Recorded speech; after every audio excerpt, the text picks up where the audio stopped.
Big Jason Taylor against the Big Tuna. Power struggle down in South Beach. Let's find out how they're reacting down in South Florida. For that side, let's bring in Jeff Darlington, Finn's beat writer for the Miami Herald. And Jeff, how deep has the wound gotten between Taylor and the team?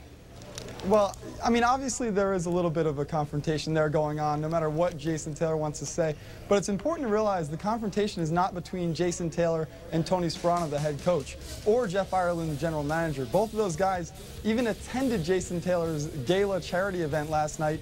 Sparano even bidding on some items at the event. So no conflict between them. And I don't really think that the Bill Parcells conflict is all that important, considering Jason Taylor is only going to be playing for one more year. He's not going to break the locker room down. I don't think that's going to happen. So I think that the important relationship is between Jason Taylor and Tony Sparano. All right, but you hear Tony Sparano come out and say he's not going to be a mini camp. He's not going to be a training camp. Then you hear Jason Taylor come out and say he is going to be there. So what's the real story? Did he or did he not tell the Dolphins he was at training camp before Sparano came out and said what he said?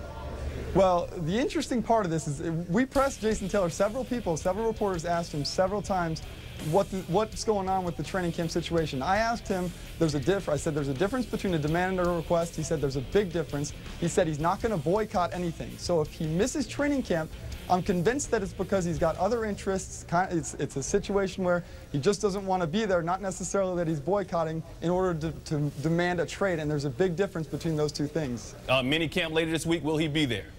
No, he's not going to be there. He's going to be attending his brother's graduation. I know it sounds like another excuse, but I'm just telling you what Jason Taylor told me. All right, here we are. What are the Dolphins possibly expecting for a guy who's a great player, but who also is about to turn 34 years old, who says he plans to play one more year and obviously isn't on the same page with the team? Well, what can you expect? Obviously, that's where Bill Parcells' conflict here is.